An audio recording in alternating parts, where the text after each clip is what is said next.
నజరేయుడైన యేసు పరిశుద్ధ నామంలో మీ అందరికీ వందనాలండి. దేవుడు నాకు ఇచ్చిన గొప్ప అవకాశాన్ని బట్టి దేవునికి వందనాలు చెల్లిస్తున్నాను. ప్రత్యేకంగా మనం ధ్యానించే అంశం God has a plan for you. దేవునికి మీ పట్ల ఒక ప్రణాళిక ఉంది. వాస్తవానికండి దేవుడికి ప్రతి వ్యక్తి పట్ల, ఒక వ్యక్తి ఈ వ్యక్తి ఆ వ్యక్తి అని కాదు, కానీ ప్రతి వ్యక్తి, ప్రతి మానవుడి మీద, ఈ లోకంలో ఉన్న ప్రతి వ్యక్తి మీద ఒక గొప్ప ప్రణాళిక కలిగి దేవుడు ఉన్నాడు. మనం ఏమనుకుంటామంటే మేబీ అది కొందరికే వర్తిస్తుందేమో, మేబీ దేవుడు వాళ్ళనే ప్రేమిస్తాడేమో, లేదా సేవ చేస్తున్న వారిని దేవుడు ప్రేమిస్తాడేమో. నో, మీరు ప్రేమించినా ప్రేమించకపోయినా, మీరు దేవుని కొరకు ఏదన్నా చేసినా చేయకపోయినా, no matter what it is, దేవునికి మీ పట్ల ఒక ప్రణాళిక ఉంది. ఆ ప్రణాళిక నెరవేరడానికి దేవుడు కొన్నిసార్లు మనకి సూచనలు కూడా ఇస్తాడు. God sends a message. అనుదిన జీవితంలో అలవాటు పూర్వకంగా జీవిస్తున్న సమయాల్లో కూడా దేవుడు మీతో ప్రత్యేకంగా మాట్లాడతాడు కొన్నిసార్లు, లేదా అటువంటి సందేశాలు దేవుడు మీకు తెలియజేస్తాడు. విషయం ఏంటంటే, దేవుడు మనతో మాట్లాడినప్పుడు ఆ ప్రత్యేకమైన సమయాల్లో ఆ విషయాన్ని విని అంగీకరించి స్వీకరించి మారితే దేవుడు మన పట్ల ఉన్న ప్రణాళిక మన ద్వారా ఈ లోకంలో నెరవేరుతాడు. So the most important thing, దేవుడు నాతో నా అనుదిన జీవితంలో, లేదా నా ప్రార్థన జీవితంలో, లేదా ఏ వాక్యం విన్నప్పుడు నాతో ఎప్పుడు మాట్లాడేటనే సంగతి ముందు ఎవరికి తెలియాలి? మనకు తెలియాలి. సో డోంట్ థింక్ దేవుడు నాతో లేడు, నేను ఈ తప్పు చేశాను, లేదా ఆ తప్పు చేశాను, లేదా నేను తప్పుడు నిర్ణయాలు తీసుకున్నాను, తప్పుడు మార్గంలో వెళ్ళాను. దేవుడికి మీ పట్ల గొప్ప ఉద్దేశాలు ఉన్నాయండి. ఇఫ్ యు డిడ్ రాంగ్, ఒకవేళ తప్పుడు మార్గంలో వెళ్ళినట్లయితే, లేదా తప్పుడు కార్యాలు చేసినట్టయితే, లేదా తప్పుడు తలంపులు తలచినట్లయితే, దేవుడు మనకు ఒక అవకాశము తప్పనిసరిగా ఇస్తాడు మారడానికి. అవకాశాన్ని మనం ఏం చేసుకోవాలంటే సద్వినియోగం చేసుకోవాలి. లూకాసు సువార్త 19వ అధ్యాయము 5 నుంచి 10 వచనాలు. లూకాసు సువార్త 19వ అధ్యాయము 5 నుంచి 10 వచనాలు. లోకము దృష్టిలో ఈ వ్యక్తికి మంచి పేరు లేదు. ఆ దినాల్లో, ఆ సమయంలో ఈ వ్యక్తి అనగానే ఈ వ్యక్తి మంచివాడు కాదు అని ఆ సమాజం అంతా ఆయన మీద ఒక ముద్ర వేసి, లేదా ఈ వ్యక్తి మా దగ్గర దోచుకుంటాడు, మా ధనాన్ని దోచుకుంటాడు, ఈ వ్యక్తి క్రమముగా లేని వ్యక్తి అని తలంపు కలిగిన సమయాల్లో యేసు ప్రభువారు పరిచర్య చేస్తున్న దినాల్లో ఒక జరిగిన సంఘటన ఇది. చదవండి. యేసు ఆ చోటికి వచ్చినప్పుడు, యేసు ప్రభువారు ఆ చోటికి వచ్చినప్పుడు కన్నులెత్తి చూచి జక్కయ్య త్వరగా దిగుము, నేడు నేను నీ ఇంటి ఉండవలసి ఉన్నదని అతనితో చెప్పగా. ఎస్, అక్కడ జరుగుతున్న సన్నివేశం ఏంటంటేనండి, ప్రభువారు వస్తున్నారని అక్కడ ఉన్న ప్రాంతం వారు అందరికీ తెలుసు. ఈ వ్యక్తికి ధనవంతుడు, మంచి స్థితిలో ఉన్నవాడు.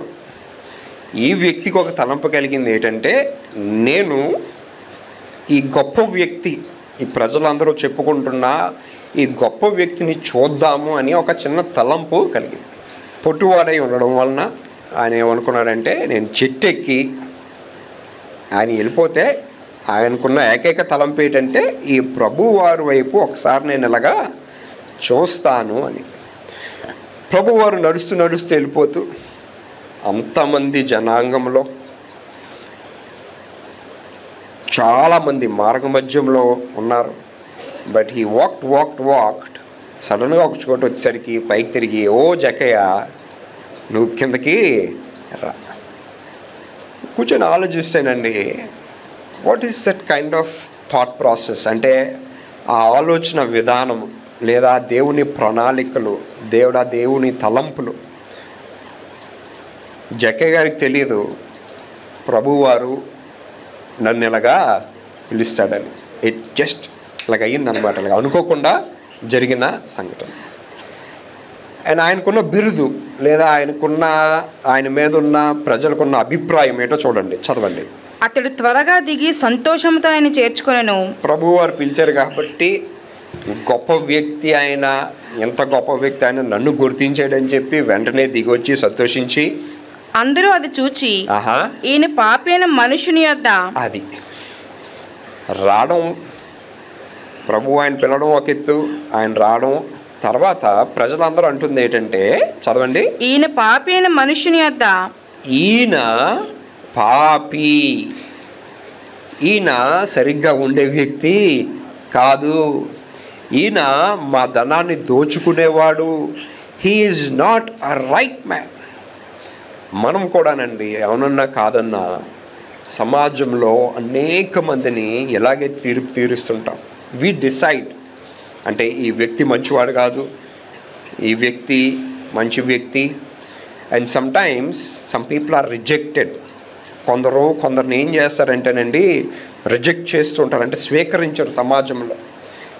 కానీ నేను చెప్తున్నానండి, ఎవరైతే అలాగ గుర్తింపు లేని వారుగా ఉంటారో, ఎవరైతే సమాజం అంతా కలిపి లేదా బంధువులందరూ కలిపి లేదా సంఘం అంతా కలిపి ఒకరిని కిందకు తొక్కేద్దాము లేదా నాశనం చేసేద్దాము లేదా ఒక గుర్తింపు లేకుండా చేద్దాం అనుకుంటారోనండి, దేవుడు అలాంటి వ్యక్తిని పట్టుకొని పైకి ఎత్తుతాడండి. And I'm telling you that. So don't ever think, మీరు ఎప్పుడు ఆలోచించొద్దు నేను గుర్తింపు లేని వ్యక్తిని, లేదా నన్ను అందరూ తొక్కేస్తున్నారు, లేదా నాకు సమాజంలో నాకంటూ ఒక పేరు లేదు, నన్ను అందరూ తృణీకరిస్తున్నారని ఎప్పుడు ఫీల్ అవ్వద్దండి. Don't ever feel that. కొందరికి ఉంటుంది ఆ ఫీలింగ్, నన్ను ఎవరు గుర్తించడం లేదు, నన్ను ఎవరు పలకరించరు, నాతో మాట్లాడరు, ఎందుకంటే నా స్థితిలో ఉంది కాబట్టి, లేదా నా బ్రతుకెలగా అయిపోయింది కాబట్టి, లేదా నాకు ధనం లేదు కాబట్టి, లేదా నాకు తలాంతులు లేవు కాబట్టి, లేదా నేను మంచిగా మాట్లాడి తలాంతు లేదు, లేదా నేను అందంగా ఉండను, లేదా నా కులము గొప్ప కులము కాదు కాబట్టి. Don't ever feel that. నాకు ఏమీ లేదని ఎప్పుడు భావించొద్దండి. And I'm telling you, you have no idea దేవుడు మిమ్మల్ని ఎప్పుడు ఎలాగా వాడుకుంటాడు అన్నది మీకు తెలియదండి.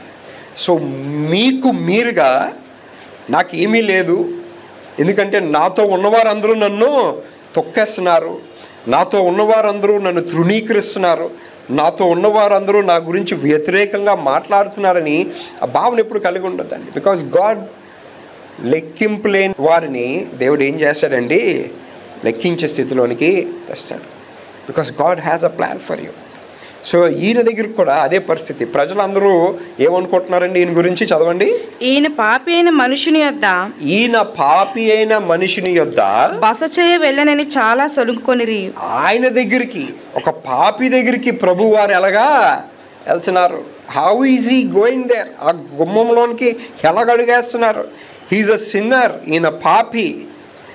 కానీ దేవుని ప్రణాళికలు, దేవుని ఆలోచనలు, దేవుని ఉద్దేశాలు దేర్ ఆర్ కంప్లీట్లీ డిఫరెంట్. తర్వాత చదవండి. జక్కయ్య నిలవబడి, ఇదిగో ప్రభువా, నా ఆస్తిలో సగము బీదలకు ఇచ్చుచున్నాను. ప్రభువారు ఆయనతో ఏమి మాట్లాడినట్టు కానీ, అరే బాబు నువ్వు ఇప్పటి వరకు తప్పు చేసావని కానీ, లేదా నువ్వు చేసిన దానికి నువ్వు ఇలాగ చెయ్యాలని కానీ ఇలాంటి మాటలు ఏమి చెప్పినట్లయితే బైబిల్లో రాయబడి లేదు. ప్రభువారు ఆయన్ని కలిశారు, మీ ఇంటికి వస్తున్నానన్నారు, ఇంటికి వెళ్ళారు. వెంటనే ఆయనలో ఏమొచ్చిందండి, మార్పు వచ్చింది. And I will tell you, మీరు దేవుణ్ణి స్వీకరించి దేవుని సందేశాన్ని విని దేవుడు నన్ను ఏర్పాటు చేసుకున్నాడని తలంపు కానీ మీకు కలిగితేనండి, there is a change that will come in you ఆటోమేటిక్గా. మీకెవరు దాని గురించి బోధించక్కర్లేదు, దాని గురించి మీకు క్రమంగా ఎలాగుండాలి అలాగుండాలని చెప్పక్కర్లేదు, మీ పాపాలు ఒప్పుకోవాలని మీరు, దేర్ ఇస్ నథింగ్. ఆటోమేటిక్గా అది మీలో నుంచి బయటికి వస్తుంది. ఆయన జీవితంలో జరిగింది ఏంటంటే, చదవండి. ఇదిగో ప్రభువా, ఇదిగో ప్రభువా, నా ఆస్తిలో సగము బీదలకు ఇచ్చుచున్నాను. వెంటనే ఆయన అంటాడు, అయ్యా నా ఆస్తిలో సగ భాగము పేదలకు ఇస్తున్నాను. నేను ఎవని యొద్దనైనను అన్యాయముగా దేనినైనను తీసుకొని ఎడల, అన్యాయముగా ఏదన్నా తీసుకున్నట్టయితే అతనికి 4 గంటలు మరలా చెల్లింతునని ప్రభువుతో చెప్పాను. మొట్టమొదటగా ఆయనకి తెలుసు ఆయన ఏం చేస్తున్నాడు, తప్పు ఏ తప్పులు చేస్తున్నాడో కూడా ఆయనకి తెలుసు. సో ఆయన మట్టుకు ఆయనే, నేను ఎవరెవరి దగ్గర అన్యాయంగా తీసుకున్నాను వాళ్ళందరికీ నేనేం చేస్తాను, 4 గంటలు తిరిగి ఇచ్చేస్తానయ్యా. ఇంకా అందుకు యేసు ప్రభు వారు, ఇతడును అబ్రహాము కుమారుడే. వెంటనే ఇప్పుడు మనకు కూడా బాప్తీసం తీసుకున్న తర్వాత మనం ఎవరు అవుతామండి, అబ్రహాము సంతతి వారం అవుతాం అన్నమాట. వెంటనే అక్కడ ఇచ్చిన దీవెన ఏంటంటే ఆయనకి, ఈయన కూడా అబ్రహాము సంతానానికి చెందిన వాడు. ఎందుకు అంటేనండి, 1 ఆయనలో పశ్చాత్తాపం వచ్చింది, 2 మారు మనసు వచ్చింది. పశ్చాత్తాపము ఏమని, నేను తప్పు చేశాను, నేను చేసిన తప్పుకి ఐఎమ్ రీపేయింగ్.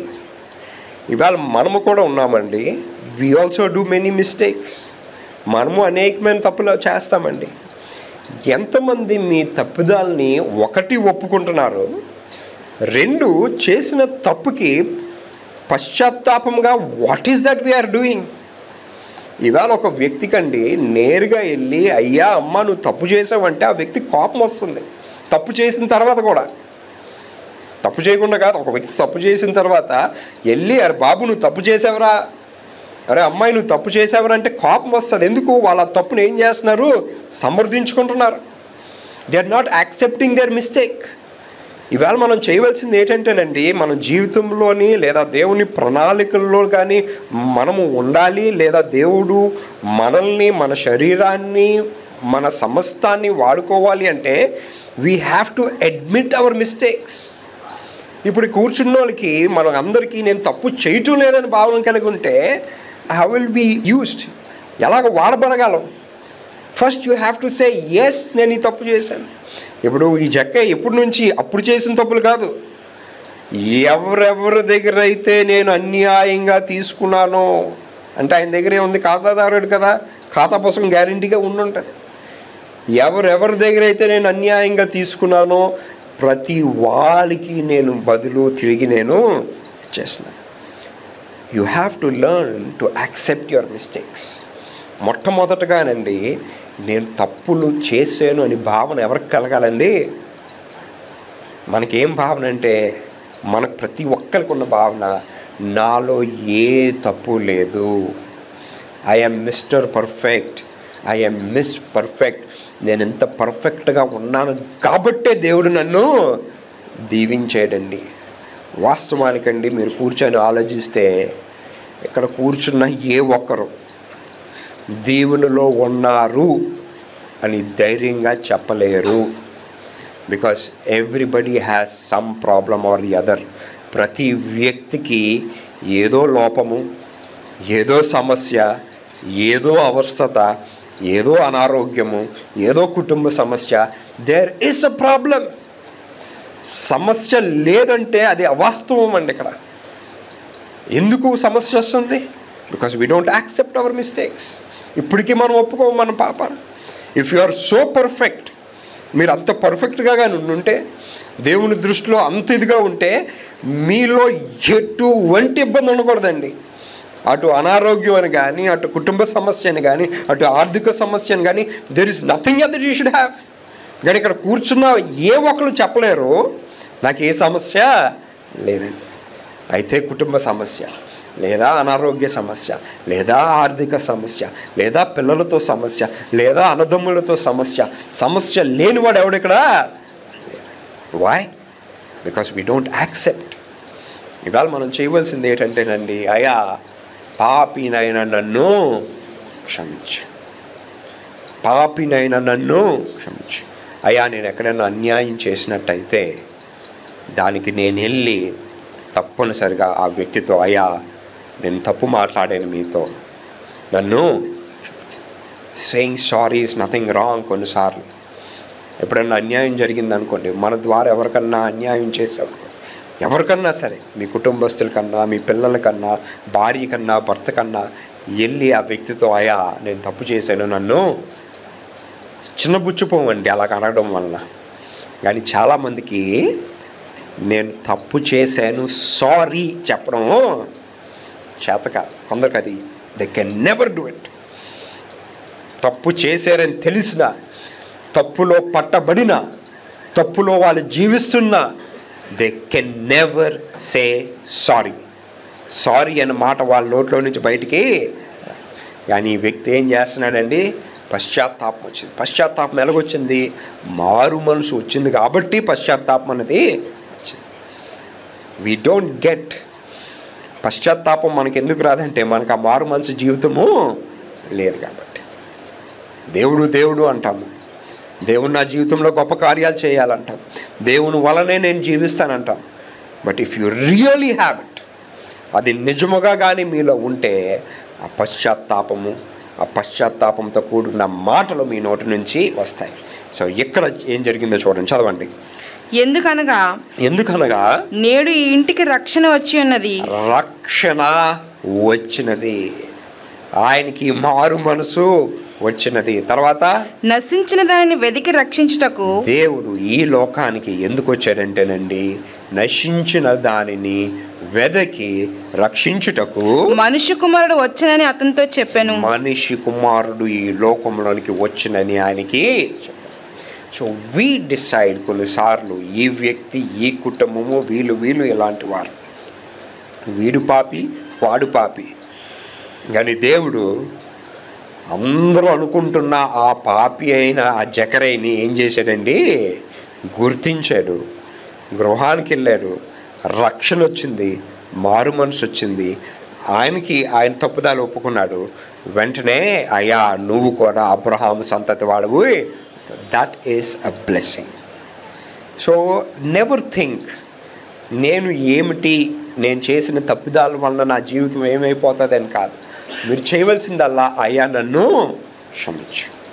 బైబిల్ చరిత్రలో ఇంకొక గొప్ప వ్యక్తి, ప్రతి గ్రంథంలో మీరు చాలా జాగ్రత్తగా ధ్యానించినట్లయితే, పాత నిబంధన గ్రంథాల్లో అయితే ఎక్కడో ఒక దగ్గర దేవుడు, యెహోవా, యావే వ్యక్తులతో మాట్లాడినట్లు, ప్రవక్తలతో మాట్లాడినట్లు దేవర్ సిచ్యువేషన్స్.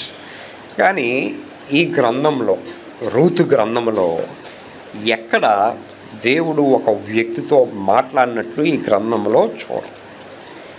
ఈ రూతు గ్రంథం గురించి చాలా జాగ్రత్తగా ధ్యానించినట్లయితే, ఈ గ్రంథం ఎందుకురా రాయబడి ఉన్నది అంటే, ఆవిడ నుంచి వచ్చిన ఒబేద్ అనే ఆ కుమారుడు యేసు ప్రభు గారు వంశావళిలో ఉన్నాడు.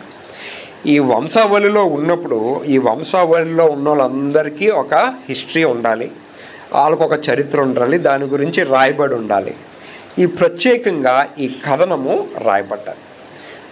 మళ్ళీ మామూలుగా ఏమంటారు, ఆ దినాల్లో అయితే దేవుడు ఎవరినన్నా ఏర్పాటు చేసుకుంటే కేవలము ఆ జాతి వారినే, ఆ ఇశ్రాయేలు జాతి వారినే అని భావిస్తారు.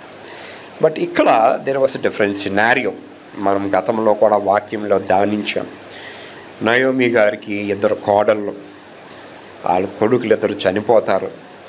చనిపోయిన తర్వాత యవనస్తులైన కోడలు ఉండడం వలన నయోమి ఏం చెప్తుందంటే, అమ్మ మీరు మీ ఊరిలో ఎవరినో చేసుకోండి, మీరు మీ జీవితాన్ని కొనసాగించండి అని అంటారు. అప్పుడు రూత్ అయిన వన్ ఆఫ్ ద కోడలు అంటది, అమ్మ అలా కాదు, నీ ప్రజలే నా ప్రజలు, నీ దేశమే నా దేశం. She was sincere. ఆవిడ భవిష్యత్తు గురించి ఆలోచించుకోలేదు, ఆవిడ స్వార్థం గురించి ఆలోచించలేదు, ఆవిడ వాళ్ళ జనాంగం గురించి ఆలోచించలేదు, ఆవిడ ఏమీ ఆలోచించలేదు. ఆవిడ ఎవరి గురించి ఆలోచించిందంటే, నయోమి అనే ఒక అత్తగారి గురించి ఆలోచించిందండి. ఈ సమాజంలో అత్తగారి గురించి ఆలోచించిన వాళ్ళు ఒకడు కూడా ఎనికితే ఎక్కడో ఒకరు దొరుకుతారేమో. 95%లో ఒక 5% ఉంటారులేండి. మంచిగా కూడా ఉన్నారు, 5 నుంచో 10% ఉంటారు. ఇవాళ చూడండి, అత్తకోళ్ళు కలిసి ఉండలేరు. ఈ జనరేషన్లో మరి ప్రాముఖ్యంగా ఈ జనరేషన్లో కోడలు ఏమంటుంది, కొడుకు ఎంతసేపు వాళ్ళ అమ్మ మాట వింటాడండి. మేము వేరుగా జీవిస్తే, వేరుగా ఉంటే మా ఆయన బాగుపడతాడు, మేము బాగుపడతాం. ఏం కోరుతున్నారండి? వేరుగా ఉండడం గురించి కోరుతున్నారు. ఏ తల్లిదండ్రులు అయితే పెంచుతారో, ఏ తల్లిదండ్రులు అయితే ఒక 30 సంవత్సరాల వరకు లేదా 25 సంవత్సరాల వరకు కష్టపడి పెంచుతారో, ఈడ 1 సంవత్సరంలోనొచ్చి కథలుగా మార్చేస్తుంది. వన్ సలహా, మీ అమ్మ వలన అన్నీ కష్టాలే, మీ నాన్న వలన అన్నీ కష్టాలే, ఇక్కడ ఉండడం వలన అన్నీ కష్టాలే. And I will tell you, అత్తగారు మావగారు అని కాదండి, ఎవరితో కలిసి ఉన్నా సమస్య. ఎందుకంటే there are different people, different mind sets. 2 కుటుంబాలు కలిసి ఉండడం అన్నది అంత ఆషామాషి విషయం కానే కాదు. It is so difficult. But when can you do? ఎప్పుడు మీరు చేయగలరు? అటువంటి ప్రేమ కలిగిన హృదయము అన్నప్పుడు. Do we have it? No, we don't have it. కోడలను అనడానికి ఏముంది? కొడుకు ఏం చేస్తున్నాడు? కోడలను ఏమన్నా అంటారండి. వేరే టీవీ కావాలంటారు, వేరే ఫ్రిడ్జ్ కావాలంటారు, వేరే ఇల్లు కావాలంటారు. మళ్ళీ అంతా వదిలేస్తే నేనే అన్నీ చేసుకోవాల్సి వస్తుందండి అని అంటారు. అవ్వ కావాలి, బొవ్వ కావాలంటే అవ్వదు కదా. There is something called family. పాత రోజుల్లో ఎలా కలిసి ఉండేవారండి? ఒకళ్ళు కాదు, 2-3 పిల్లలు కూడా కలిసి అదే ఇంట్లోనే ఉండేవారు, అదే ఇంట్లో జీవించేవారు, అదే ఒక పొయ్యిలోని అందరూ అన్నము తినేవారు. It is so difficult today. ఇవరందరూ ఏమంటారు? Independent, independent, independent. ఒక్కరమే జీవించాలండి, ఒక్కరమే జీవించాలండి. మీకు తెలియదండి, అలాగ ఒక్కరే జీవిస్తున్న వాళ్ళ జీవితంలో ఎంత ఒంటరితనం ఉంటుందో, ఎంత ఒంటరితనం ఉంటుందో యూ హ్యావ్ నో ఐడియా. ఈవేళ అలాగ అందరూ ఆశించిన చాలామంది కోడళ్ళు ఏకాంత జీవితం జీవిస్తున్నారు. They have no this thing of family. ఒక కుటుంబం అన్నది లేదండి. ఇవాళ మా ఇల్లు ఉందండి, మా ఇంట్లో మేము అందరం కలిసి ఉంటాం. ఎంతమంది మీ మనవడితో, మనవరాలతో, కోడలతో, how many of you are spending a good time? It's not easy. అంత ఆషామాషి విషయం కాదు కలిసి ఉండడం అన్నది. కానీ కలిసి ఉండడంలో ఆనందం అన్నది ఇట్స్ సో బ్యూటిఫుల్. తల్లిదండ్రులకు అంతకన్నా ఏం కావాలండి? దీర్ఘాయుష్యమంతులట్లు నీ తల్లిని నీ తండ్రిని మీరేం చేస్తున్నారు? మీ తల్లిని తండ్రిని తగిలేస్తున్నారు. మీ తల్లి అంటే ఒక రూలు, మీ ఆయన గారి తల్లి అంటే ఒక రూలా? మీ నాన్నగారు అంటే ఒక రూలు, మీ భర్త గారు నాన్నగారు అంటే ఒక రూలా? అది ఎలాగవుద్దండి? No, it doesn't work like that. It doesn't work like that. అలాగ అవ్వదండి అది. So you have to understand. మీరు తగ్గించుకోవాలి. ఎస్, వాళ్ళ ఆలోచనలు వేరేగా ఉండొచ్చు. ఎస్, కొన్నిసార్లు వాళ్ళు చేసిన పని మీకు నచ్చకపోవచ్చు. ఎస్, కొన్నిసార్లు వ్యతిరేకంగా కొందరు ప్రవర్తించవచ్చు. వాళ్ళు ఏం చేశారు అన్నది ప్రాముఖ్యం కాదండి, మీరేం చేస్తున్నారు అన్నది ప్రాముఖ్యం. వాళ్ళు మీతో మూర్ఖంగా ఉండొచ్చు, మీరు ప్రేమగా ఉండండి. వాళ్ళు మీకు అన్యాయం చేయొచ్చు, మీకు అనుకోవచ్చు. అప్పుడు పెద్ద కొడుకుకి ఎక్కువ చేస్తారు, చిన్న కొడుకుకి ఎక్కువ చేయరు, లేదా చిన్న కూతురికి ఎక్కువ, వాళ్ళు ఏమన్నా చేయనియండి, no problem. But your responsibility is to love them. మీ బాధ్యత ఏంటండి? ప్రేమించడం. ఇక్కడ రూతు గారు ఎవరిని ఎంచుకున్నారంటే అత్తగారిని ఎంచుకుంది. అమ్మ, నీ ప్రజలే నా ప్రజలు, నీ దేశమే నా దేశం. అలా వెళ్ళిన తర్వాత అంత ఈజీగా మళ్ళీ జీవితము జరగలేదండి. తినడానికి కష్టంగా ఉన్నప్పుడు she had to go and work for the family. కుటుంబం గురించి పని చేయవలసి వచ్చింది. ఈ పని చేసే సమయంలో, ఈ ధాన్యము తీసుకునే సమయాల్లో బోయేజ్ అన్న వ్యక్తి ఎదురవుతాడు. ఒక కథనం జరుగుతుంది. ఎంత కథనం తర్వాత తిరిగి మొత్తానికి బోయేజ్ని పెళ్లి చేసుకుంటారు. కానీ బోయేజ్ అన్నవాడు చాలా ధనవంతుడు. చాలా చాలా ధనవంతుడు. ఇట్టే ఏమైందండి, ఆవిడ జీవితము మారిపోయింది. వాళ్ళిద్దరు కలయికలో పుట్టినవాడే ఒబేద్. బోయేజ్ గారు తల్లి ఎవరు అంటే మళ్ళీ రాహాబు గారు. మళ్ళీ రాహాబుని ఆ దినాల్లో అందరూ ఏమనేవారు, ఈమె ఒక పెద్ద వేశ్య.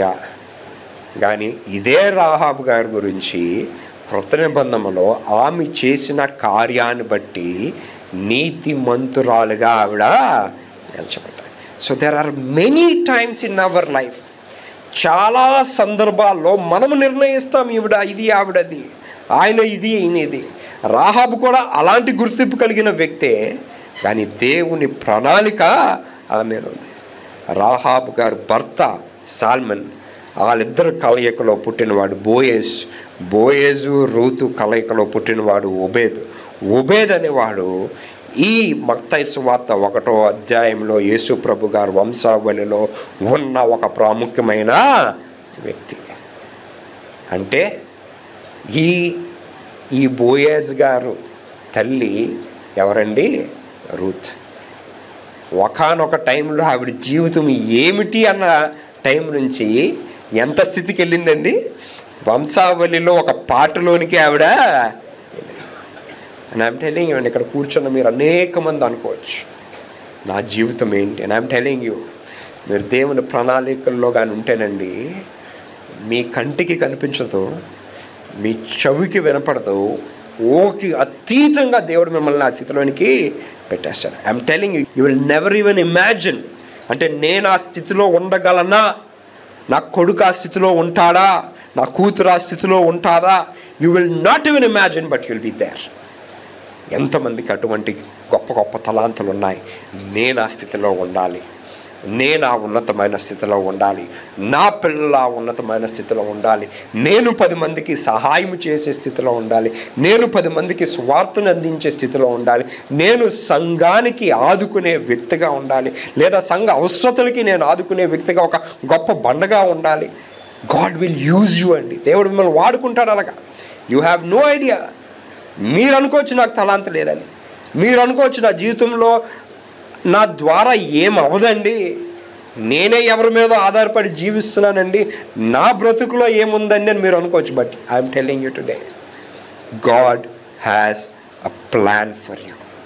God has a great plan for you. ఉట్టి ప్రణాళిక కాదండి, దేవుడికి గొప్ప ప్రణాళిక ఉందండి. ఆ ప్రణాళిక నెరవేరాలి అంటే మనము మన తప్పుడడుగులు వేస్తున్నప్పుడు, దేవుడు మనల్ని దర్శించినప్పుడు, ఆ దర్శించిన సమయాల్లో మనం గుర్తించి దేవునితోటి నడాలండి. రోమీయులు 8వ అధ్యాయము 5-6 వచనాలు. శరీరానుసారులు శరీర విషయముల మీద మనస్సుంతురు, శరీర విషయంలో మనసుంచుతారు. ఆత్మానుసారులు ఆత్మ విషయముల మీద మనస్సుంతురు. శరీరానుసారమైన మనస్సు మరణము, ఆత్మానుసారమైన మనస్సు జీవమును సమాధానమునై ఉన్నది. ఇవాళ మీరు ఎలాగ జీవించాలనుకుంటున్నారో మీరు నిర్ణయించుకోండి. శరీరానుసారాలు ఎంతసేపు కోరుకునేది ఏంటంటే ఈ లోకంలో ధనవంతులు అవ్వాలని కోరుకుంటారు. శరీరానుసారాలు ఏమనుకుంటారంటే వాళ్ళ ఇచ్ఛలు నెరవేరాలని అనుకుంటారు, వాళ్ళ కోరికలు నెరవేరాలనుకుంటారు, ప్రజలు వారిని పొగడాలనుకుంటారు, ఆస్తులు సంపాదించాలనుకుంటారు, వాహనాలని బంగారాలని ఇవి సంపాదించాలనుకుంటారు. అండ్ బికాస్ వాళ్ళు ఆలోచించేదల్లా ఇవన్నీ నాకుంటే నేను ఆశీర్వాదంలో ఉన్నానని భావిస్తారు. అది శరీరానుసార్లు ఆలోచించే విధానం. ఆత్మానుసార్లు దీని గురించి ఆలోచించరు. దేవుని చిత్తానుసారంగా నేను ఉన్నానా లేదా, ఆయన కొరకు నేను వాడబడుతున్నానా లేదా, ఏమీ లేని స్థితి నుంచి దేవుడు మిమ్మల్ని వాడుకుంటాడు. సో ఎలా ఉండాలనుకుంటున్నారో అది మీరు నిర్ణయించుకోండి. 2వ దినవృత్తాంతాలు 7వ అధ్యాయము 14వ వచనం. అటువంటి గుర్తింపులో ఉండాలంటే కొన్ని లక్షణాలు కూడా ఉండాలండి మనలో. అదేంటంటే, నా పేరు పెట్టబడిన నా జనులు తమ్ము తాము తగ్గించుకొని ప్రార్థన చేసి నన్ను వెదకి తమ చెడు మార్గములను విడిచిన ఎడల. ఎస్, మళ్ళీ ముందు నుంచి చదవండి. నా పేరు పెట్టబడిన నా జనులు. ఇవాళ బాప్తీసం తీసుకున్న ప్రతి వ్యక్తికి ఈ మాట వర్తిస్తుందండి. నా పేరు పెట్టి ఈ లోకంలో జీవిస్తున్న ఓ వ్యక్తి చదవండి. తమ్ము తాము తగ్గించుకొని మనం ఏం చేసుకోండి, ఇవాళ తగ్గించుకోండి. మీకు ఇవాళ వచ్చిన ఆశీర్వాదము ఇంతే. ఇంత ఆశీర్వాదాన్ని మీరు ఏదో ఆశీర్వాదం అనుకుంటేనండి ఎంత ఆశీర్వాదాన్ని కోల్పోతారు. Today you're only blessed this much. ఇవాళ మీకు వచ్చిన దీవెన, ఐఎమ్ టెలింగ్ యూ, ఇవాళ నాకు ఇంత జీతం వస్తుంది, నాకు ఇల్లు ఉంది, నాకు ఆస్తి ఉంది, నాకు వాహనం ఉంది, నాకు బ్యాంక్ బ్యాలెన్స్ ఉంది, బంగారం ఉంది. మీకున్న దీవెన ఎంతండి? Only this much. ఈ ఇంత దీవెనలోనే మీరు ఏం వేసేస్తున్నారంటే ఇవాళ కాలర్ ఎగరేసేస్తున్నారండి. దేవుడు నన్ను ఏదో ఎక్కడో పెట్టేసాడని మీరు అందుకే అడగకుండా అక్కడ ఆగిపోతున్నారు. నేను చెప్తున్నాను, దేవుడు మిమ్మల్ని ఎంత దీవించినా మీకు మీరు ఏం చేసుకోవాలండి? తగ్గించుకొని ఉండండి. Humble your self. మీ మాటలో, మీ క్రియలో దేవుడు మిమ్మల్ని దీవించాలనుకుంటే, దేవుడు మిమ్మల్ని ఆశీర్వదించాలనుకుంటే, దేవుడు ప్రణాళికలు మీ జీవితంలో నెరవేరాలనుకుంటే మిమ్మల్ని మీరు ఏం చేసుకోవాలండి? తగ్గించుకోండి.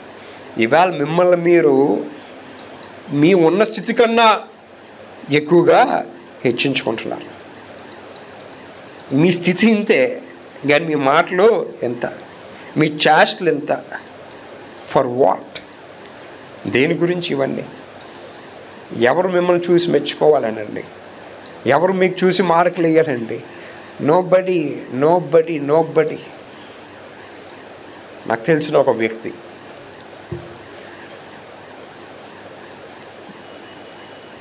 సామాన్యమైన వ్యక్తి, కష్టపడుతున్న వ్యక్తి. ఒక టైం వచ్చింది, మంచి వాహనం కొన్నాడు, ఖరీదైన వాహనం కొన్నాడు. అందరూ అన్నారు, వావ్ చాలా సంతోషం రా, నువ్వు చాలా కష్టపడుతున్నావు, దేవుడు నిన్ను దీవించాడు. వెంటనే ఒక ఇల్లు కొన్నాడు. వావ్ దేవుడు నిన్ను ఇంత దీవించేస్తున్నాడు, చాలా కష్టపడుతున్నావు, చాలా బాగుంది అనగానే ఇంకొక కారు కొన్నాడు. అలాగా ఒకటిపై ఒకటి వెళ్ళిపోతుంది. తీరా మోసి డౌట్, వీడికింత ధనము ఎక్కడి నుంచి వచ్చిందిరా అంటే బ్యాంకులో అప్పు చేసాడట. అప్పు చేసిన డబ్బులతో ఇవన్నీ, అప్పు చేసిన డబ్బులతో పోజు కొట్టడం అంత చేతకాంతనం ఇంకోటి ఉండదండి. మీరు కష్టపడి సంపాదించి చేస్తే ఓకే. అన్నీ సమకూర్చుకున్నాడు, బ్యాంకు పెద్ద రుణం ఇచ్చింది, అన్నీ ఎగరేసాడు. తర్వాత వ్యాపారం ఉష్కాకి అయిపోయింది, ఇవన్నీ పోయాయి. ఎందుకంటే అలాంటి బ్రతుకు అవసరమా? కొంతకాలము ఏదో సంపాదించినట్టు ఫీల్ అయ్యాడు, ఎక్కడికో వెళ్ళిపోయినట్లు ఫీల్ అయ్యాడు.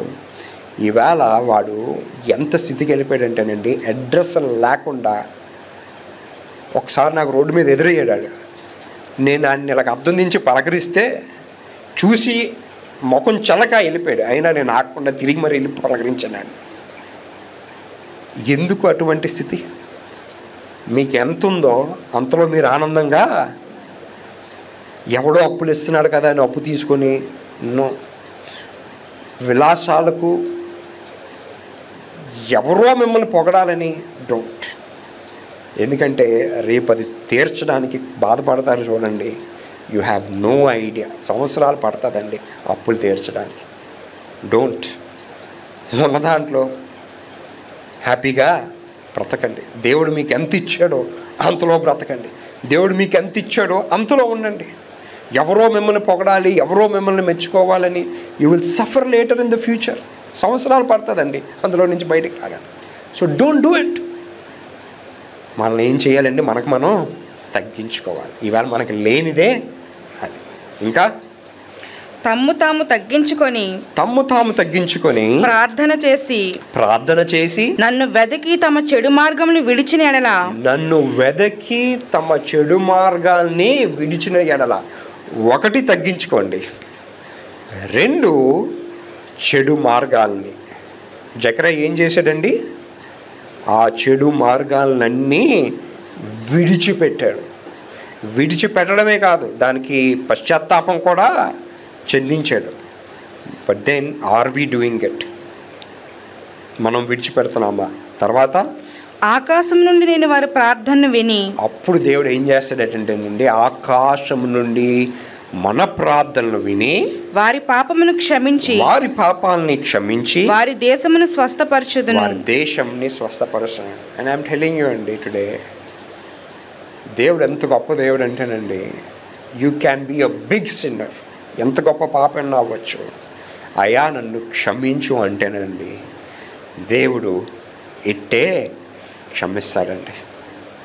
అది మనము అనేకమైన సందర్భాల్లో ప్రభువారు సిలువ మీద ఉన్నప్పుడు కూడా ఒక దొంగ అంటాడు, అయ్యా నేను పాపని, ఈ శిక్షకు నేను అర్హుణ్ణి, వీలైతే నన్ను జ్ఞాపకం చేసుకో.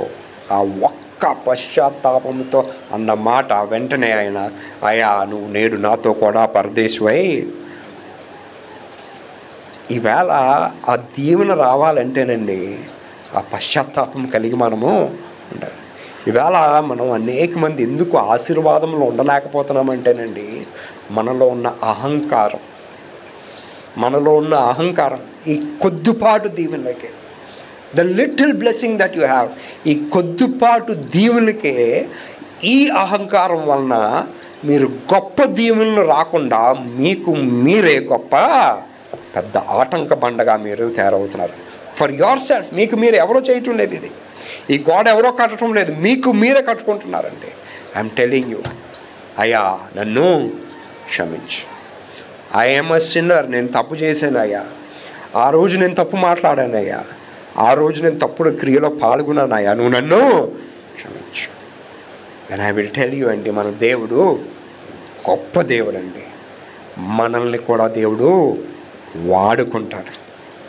మనల్ని కూడా దేవుడు ఏం చేస్తాడండి, వాడుకుంటాడు. అండ్ అలాగ కానీ వాడబడితే అంతకన్నా ధన్యత ఇంకోటి ఉండదండి. చివరగా ఈ వాక్యం చదివి మనం ముగించుకుందాం. ఐజియా 55వ అధ్యాయము 8-9 వచనాలు. నా తలంపులు మీ తలంపులు వంటివి కావు. దేవుడు మనతో నేరుగా చెప్తున్న విషయాలండి ఇవి. నా తలంపులు మీ తలంపుల వంటివి కావు, మీ త్రోవలు నా త్రోవల వంటివి కావు. మీ త్రోవలు మీ ఆలోచనలు నా వంటివి కానే కాదు. ఇదే యెహోవా వాక్కు. ఇదే యెహోవా వాక్కు. 8-9 కూడా. ఆకాశములు భూమికి పైన ఎంత ఎత్తుగా ఉన్నవో, మీ మార్గముల కంటే నా మార్గములు, మీ మార్గముల కంటే నా మార్గములు, మీ తలంపుల కంటే నా తలంపులు, మీ తలంపుల కంటే నా తలంపులు అంత ఎత్తుగా ఉన్నవి. మీరు ఎంతగానో ఆలోచిస్తున్నారండి. ఐఎమ్ టెల్లింగ్ యూ, దేవుడు మీ పట్ల ఎంత ఆలోచనలు కలిగి ఉన్నాడండి. మీ పిల్లల గురించి ఎంతగానో ఆలోచిస్తున్నారండి, కానీ దేవుని తలంపులు ఎంతగా ఉన్నాయండి. ఎంతమంది గొప్పగా ఆలోచిస్తున్నారు దేవుని గురించి, ఎంతమంది గొప్పగా ఆలోచిస్తున్నారు మీ పిల్లల గురించి. సగానికి సగం మంది అండి మన భవిష్యత్తులో ఎదగపోవడానికి కారణం ఏంటంటే, మనమే నిర్ణయించుకుంటాం నా జీవితం ఇంతటితో చాలని. నో, యు థింక్ బిగ్, గొప్పగా ఆలోచించండి. ఎందుకండి దేవుడు ఏమన్నాడండి? 9వ వచనం వెళ్ళి చదవండి. ఆకాశములు భూమికి పైన, ఆకాశముకి భూమికి పైన ఎంత ఎత్తుగా ఉన్నవో, ఎంత ఎత్తుగా ఉన్నాయో, మీ మార్గముల కంటే నా మార్గములు, మీ ఆలోచనలు, మీ ప్రణాళికలు, మీ మార్గాల కంటే నా మార్గాలు, మీ తలంపుల కంటే నా తలంపులు, మీ తలంపుల కంటే నా తలంపులు అంత ఎత్తుగా ఉన్నవి. ఒకసారి కూర్చొని ఆలోచించండి. అంత గొప్ప తలంపులు కలిగి ఉన్న మన గొప్ప దేవుడు మన జీవితాల్లో అవన్నీ నెరవేరితే ఎంత ఔన్నత్యం అండి. And I will tell you, మీ ద్వారా, మీ శరీరము ద్వారా దేవుని కొరకు ఏ ఒక కార్యము చేసినారండి మన జీవితము ధన్యమవుతుందండి. త్రూ యోర్, మీ మాట, మీ స్వరము, మీ క్రియ, మీ మాట, ఎనీవే ఏదో ఒక విధముగా దేవుని కొరకు వాడబడే వ్యక్తిగా ఉంటే అప్పుడు మీ జీవితానికి ఒక అర్థం. మీరు ఎంతసేపు మీ గురించి ఆలోచించుకుంటున్నారు, మీరు ఎంతసేపు మీ తలాంతులు, మీ ఎదుగుదల గురించి ఆలోచిస్తున్నారు. నా ద్వారా నేను ఏమి చేయగలను? ఎస్తేర్ రాణి దేవుడు గొప్ప అందం ఇచ్చాడు ఆమెకి. ఆ అందం వలన రాని స్థితికి వెళ్ళింది. ఎందుకు వెళ్ళిందండి? ఇశ్రాయేలీల గురించి ఆవిడ ఆ స్థితిలోనికి వెళ్ళింది. యేసు ప్రభు వారు ఈ లోకానికి వచ్చారు, చేపలు పడుతున్నారు. అరే చేపలు పడడం ఏట్రా, మిమ్మల్ని మనుషులు పట్టే జాలరుగా తయారు చేస్తానన్నాడు. ఎంత ధన్యత అండి! అంతమందిలో ఒక 12 మందిని దేవుని ఏర్పాటు చేసుకొని పరిచర్యకి వెళ్ళి ఈ వేల్ట్కి వాళ్ళకి ఆ 11 మందికి ఒక వ్యక్తి పక్క వెళ్ళిపోయినా ఆ 11 మందికి ఒక గొప్ప స్థానము ఉంది. And I will tell you, దేవుడు మన వైపు ఇలా చూసినప్పుడు ఆ వాడబడే స్థితిలో మనము ఉండాలి. ఉంటే మనకి మంచిది, ఉంటే మన పిల్లలకి మన కుటుంబానికి మంచిది. ఉంటే ఒకటి నిశ్చయం ఏంటంటేనండి, నిశ్చయంగా పరలోక రాజ్యము. ఈ లోకంలో మీరు ఏమి చేసినా మట్లో కలిసిపోద్దండి అంతా. ఒకటే మిగులుతుంది ఏంటంటే మీలో ఉన్న ఆత్మ పరలోక రాజ్యం వెళ్తుందా లేదా. But God has a plan for you. దేవునికి మీ పట్ల గొప్ప ప్రణాళిక ఉంది. మీరు చేయవలసిందల్లా, అయ్యా పాపినైనా నన్ను క్షమించి నన్ను వాడుకోవయ్యా అని ప్రార్థన చేయాలి. ప్రార్థన చేసుకుందాం. హల్దియా హల్దియా హల్దియా హల్దియా హల్దియా హల్దియా హల్దియా. దయగల తండ్రి, గొప్ప దేవా వందనాలయ్యా. మాతో మాట్లాడిన విధానాన్ని బట్టి వందనాలయ్యా. నిజమే తండ్రి, మా పట్ల మీరు గొప్ప ప్రణాళిక కలిగి ఉన్నారు తండ్రి.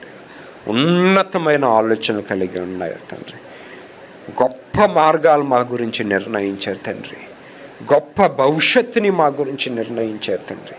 ఒక ఉన్నతమైన గొప్ప జీవితాన్ని మా గురించి నిలబెట్టారు. మా బుద్ధిహీనత వలన తెలుసుకోక, పాపాలని ఒప్పుకోక ఆ దీవెన్ని పొందుకోలేకపోతున్నాం తండ్రి. దాన్ని బట్టి మమ్మల్ని క్షమించండి తండ్రి. ఆ మారు మనసు అనుభవం మాకు దయచేయండి తండ్రి. మా పాపాలు మేము ఒప్పుకొని, మా తప్పిదాలు మేము ఒప్పుకొని, ఎవరికన్నా మేము లెక్క అప్పచెప్పాలంటే లెక్క అప్పచెప్పేవారుగా, ఎవరికన్నా వెళ్ళి క్షమాపణ కోరాలంటే క్షమాపణ కోరేవారుగా మమ్మల్ని నిలబెట్టండి తండ్రి. దయగల తండ్రి, మాలో ఉన్న బుద్ధిహీనత వలన ఆ దీవెను మేము కోల్పోకూడదు తండ్రి. మీరు మా గురించి ఏమైతే నిర్ణయించారో ఆ గొప్ప గొప్ప కార్యాలు తండ్రి, ఆ గొప్ప గొప్ప ప్రణాళికలు తండ్రి, గొప్ప గొప్ప ఉద్దేశాలు తండ్రి, అవన్నీ మా జీవితం ద్వారా నెరవేర్చండి తండ్రి. మా జీవితానికి మీరు మాకు ఇచ్చిన ఈ గుర్తింపుకి ఒక అర్థాన్ని దయచేసి మీ కొరకు వాడబడే ఒక గొప్ప యంత్రముగా మమ్మల్ని నిలబెట్టండి తండ్రి. దయగల తండ్రి, తెలుసో తెలియపెట్టి వంటి తప్పిదాలు మేము చేసిన మమ్మల్ని క్షమించి తుది శ్వాస వరకు తండ్రి మీ కొరకు ఒక శ్రేష్టమైన ఉన్నతమైన గొప్ప సాక్షిగా జీవించే కృపా భాగ్యము మా అందరికీ దయచేయమని యేసు నామములో అడుగుతున్నాము తండ్రి. ఆమేన్.